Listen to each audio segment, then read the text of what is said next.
আপনি কি ভুল সিদ্ধান্ত নিচ্ছেন? ১ মাসের শ্রাদ্ধ কেন ১১ দিনে করছেন? এই সিদ্ধান্ত কেন নেওয়া হচ্ছে? আমাদের সমাজে শ্রাদ্ধ নিয়ে অনেক প্রবলেম দেখা দেয়। কেউ শ্রাদ্ধ করে ১১ দিনে, কেউ ১৩ দিনে, কেউ ১ মাসে। তেমনি ২,৫০০ বিষ্ণন্দী গোপীনাথ চন্দ্র দাসের তার মায়ের মৃত্যু দিবস উপলক্ষে তার যে শ্রাদ্ধ বাসর ১১ দিনে তিনি সুসম্পন্ন করেছেন, কিন্তু অনেক সমাজের অনেক প্রতিবন্ধকতা ছিল। তা আজকে জানবো গোপীনাথ প্রভুর কাছ থেকে এই ১১ দিনের শ্রাদ্ধ করে আপনি কতটুকু নিজেকে সন্তুষ্টি বা তৃপ্তি বোধ করছেন, আর ১১ দিনের শ্রাদ্ধ বা কেনই আমরা করি বিষয়ে আপনি কতটুকু অবগত হতে পেরেছেন। যদি আপনি সেটা আমাদের সাথে শেয়ার করেন তো আমরা সত্যি কৃতজ্ঞ হব।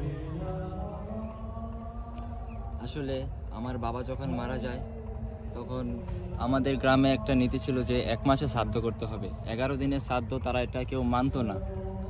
তার কারণ এটা বংশ পরম্পরা এবং অনেক পুরুষ থেকে চলে আসছে, এবং তারা ১১ দিনের শ্রাদ্ধটা কখনো মেনে নেই। যার কারণে আমার বাবার শ্রাদ্ধ আমার বড় ভাই ১১ দিনে করছে এবং আমাকে ১ মাসে করতে হয়েছে। কিন্তু যখন আমার মা দেহ রাখলেন এবং প্রভু আসলেন, আপনি আসলেন আমাদের বাড়িতে এবং গরুর পুরা নিয়ে যখন আমাদের সমাজের মানুষদের দেখালেন এবং তারা বুঝতে পারলেন বিষয়টা, যার কারণে তারাও এখন আমাদের এই ১১ দিন অনুষ্ঠানে অংশগ্রহণ করছে এবং খুব সুন্দরভাবে অনুষ্ঠানটা পরিচালনা হয়েছে।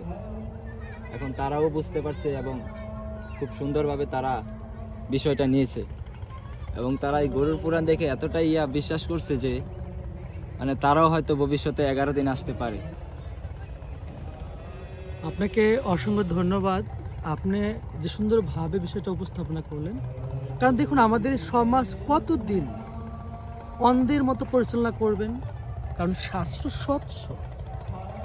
আমাদের এই সনাতন ধর্ম তখনই জাগ্রত হবে, তখনই আমরা একটি ছত্র ছায়ার নিচে আসতে পারবো, তখন যখন আমরা এই শাস্ত্রের সিদ্ধান্ত অনুসারে আমাদের সমস্ত কাজগুলো সম্পাদন করব। যেমন আমাদের গোপীনাথ প্রভু তার যখন বাবা মারা যায়, তার ভাইয়ের শ্রাদ্ধ করেছিল ১১ দিনে, সে করেছিল ১ মাসে, কারণ সমাজে একটা বিশাল একটা দ্বন্দ্ব প্রবলেম ছিল। আজকে তিনি সক্ষম হয়েছেন সমাজকে কনভিন্স করে এই ১১ দিনের শ্রাদ্ধ সম্পন্ন করতে। তা আমরাও চেষ্টা করবো এই সমাজের এই প্রবলেমগুলো থেকে বেরিয়ে আসা যায়। এই জন্য আমাদের শাস্ত্রের উপর শেলটা নিতে হবে, শাস্ত্রের উপর শরণাগত হবে, তাহলেই আমরা সমস্ত দেশ এবং সমস্ত গ্রামবাসী আমরা সকলে একটি ছত্র ছায়ার নিচে আসতে পারবো। তারপর দেখতে থাকুন যে গরুর পুরাণে কোন স্থানে বলা আছে বৃহৎ গরুর পুরাণ ষষ্ঠা দশস লক্ষণ কাল নিরূপণাদি কথা। এখানে স্পষ্ট বলা আছে কিভাবে পিতামাতার মৃত্যুর পর শ্রাদ্ধ কি আদি করবেন। মৃত্যুর পর প্রতিদিন একটা করে পিণ্ড দান করতে হয়।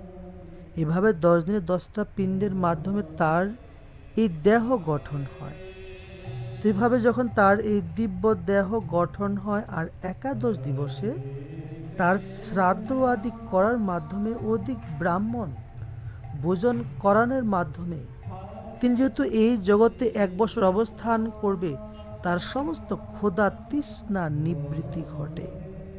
আর যদি একাদশ দিবসে শ্রাদ্ধ না হয়, যদি দ্বাদশ দিবস অতিক্রম হয়ে যায়, তখন সেই আত্মা প্রেতত্ব প্রাপ্ত হয়। যদি গয়া ক্ষেত্রে পিণ্ড দান করে অধিক অধিক বৈষ্ণব ব্রাহ্মণদের ভোজন করায়, তবুও এই ফল নিষ্ফল হয়। কেন? ত্রয়োদশ দিবসে তাকে যমদূতগণ নাক পাশে বেঁধে দণ্ড ও অঙ্কুশ দ্বারা প্রহার করে তাকে যমপুরে নিয়ে যাওয়া হয়। আর সেই পিতামাতাগণ পুত্র পুত্র বলি চিৎকার করে এবং অষ্টদশ দিবসে মানে 18 দিনের দিন তিনি যমপুরে পৌঁছায়।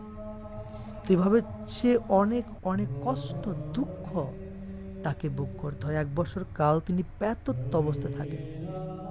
সেজন্য আমাদের এই শিক্ষিত যে আমরা বাঙালি সমাজ রয়েছি, আমরা অবশ্যই যেন শাস্ত্রীয়ভাবে সিদ্ধান্ত নিই কীভাবে আমার পিতামাতা বা আমাদের যারা পরলোক গমন তাদের কিভাবে কল্যাণ হবে।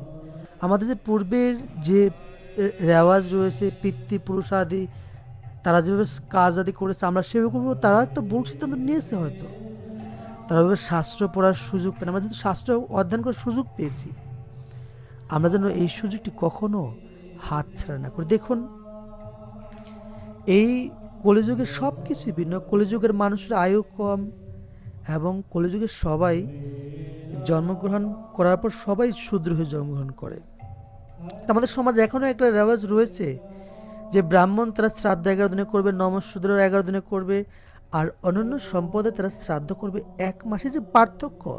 সুতরাং চৈতামৃতে বলেন জন্ম জায়তে শূদ্র, সবাই শূদ্র জন্মগ্রহণ করার পরে। তা আমাদের শ্রেণী প্রথা কেন, কেন এই বিভাজন? আর যে কারণে আজকে সনাতন ধর্ম ধ্বংসের পথে। আসুন আমরা সকলেই একত্রিত হই এবং শাস্ত্রের সিদ্ধান্ত অনুসারে আমাদের এই জীবন যাপন করে, তাহলে আমাদের এই মনুষ্য জন্ম সার্থক হবে। আমি আর দীর্ঘায়িত করছি না। যদি আপনাদের ভালো লাগে অবশ্যই কমেন্টসে আপনাদের মতামত জানাবেন। হরি বল।